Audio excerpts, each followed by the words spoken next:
is an honor to represent the United States at this historic meeting. As the U.S. ambassador to the United Nations, the game has changed, and the rules to the new one are still being written. And later, Secretary of State, our goal is a region where no nation seeks to dominate others. Madeleine Albright mastered the art of the negotiation. In diplomacy, bilateral and multilateral is a very important tool, and then there are the economic tools, which are either the sticks, sanctions and embargoes, or the carrots, which are aids, trade. But those weren't the only things in her national security toolbox. Often, she'd let her brooches do the talking. On good days, I'd wear flowers and balloons and butterflies, and on bad days, I would wear spiders and bugs.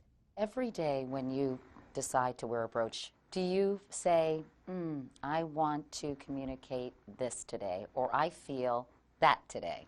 Well, it's not quite as organized as that, but I do really love them. I call them pins. I've decided that's kind of more up my alley than a brooch. Really? But why? What do you have against brooches? I think sounds a little old ladyish. A little old ladyish, right. Good morning, everybody, and before we begin, I really want to thank you all for being If anyone defies the stereotype of the little old lady, it's Albright. But I think next week, perfectly planned, is there is so much multilateral stuff going on. Now a professor at Georgetown University, when she became Secretary of State back in 1997, she was the most powerful female government official in U.S. history. I, Madeleine Corbell Albright. Albright was entering what had been a man's world, but she wasn't about to give up her female side. I love being a woman, and so I thought that I needed to be who I was. Well, this is me. Which meant indulging her passion for pins. She had worn them most of her life, but because of one infamous world leader, they became more than a simple accessory.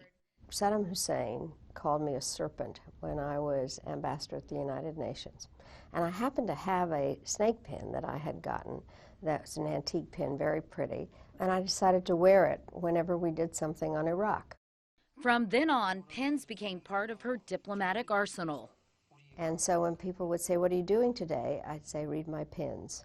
And that's how it started. If you remember, first President Bush had just said, "Read my lips." No new taxes. No new taxes. You got it from him? I got it from him.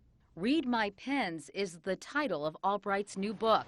And there's an exhibit opening Wednesday at the Museum of Arts and Design in New York City. What do you think of all this? I just think it's amazing. You know, I have these all hanging in my closet, and all of a sudden to see this stuff out here displayed so beautifully.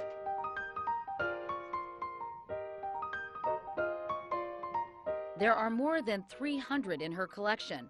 One made from the Berlin Wall, one that has pieces of the glass ceiling. The most expensive, this eagle she bought herself when she was named Secretary of State. But most are priceless for other reasons. It's a democratic, small d, collection because it really is made up of a lot of costume jewelry, some of which I bought for $10 or, you know, really inexpensive. And that's why I think the collection is so much fun, because it says anybody can do it. It's not made up of fancy jewels. The real value of the pins is in the stories they tell. There's the Bluebird Albright wore in 1996 after the Cuban Air Force shot down 2 U.S. civilian planes, killing the pilots. Frankly, this is not cojones. This is cowardice. Usually I wore it with the head up, the bird soaring, but I wore it head down in honor of the pilots. Her message to Yasser Arafat, beware.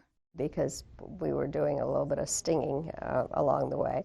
He later gave her this butterfly. I float like a butterfly, sting like a bee. Something like that, right. This is a very cool pin, the Atlas pin. The Atlas pin. Do you wear it during trying times? Difficult times. I wore it when we had a lot of heavy lifting to do. Some pins are deeply personal.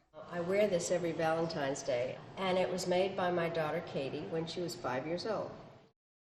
One from New Orleans, she says, is too precious to wear. A young man came up to me with a box, and he said, "My mother died as a result of Katrina. My father had given her this pin for their 50th wedding anniversary. And we think that she would want you to have it.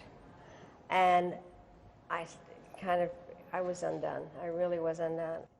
Whatever stories they tell, the pins are pieces of history, touchstones of Madeleine Albright's remarkable life and her uncanny ability to connect.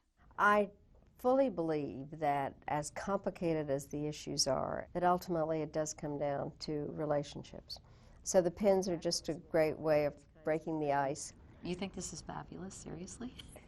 It's largely fabulous. I think you're also signaling through your pins that you've got a sense of humor, which is really invaluable in any situation. I agree. Really, sense of humor will save you every time. Beautiful. Perfect. And I think we got it on eBay.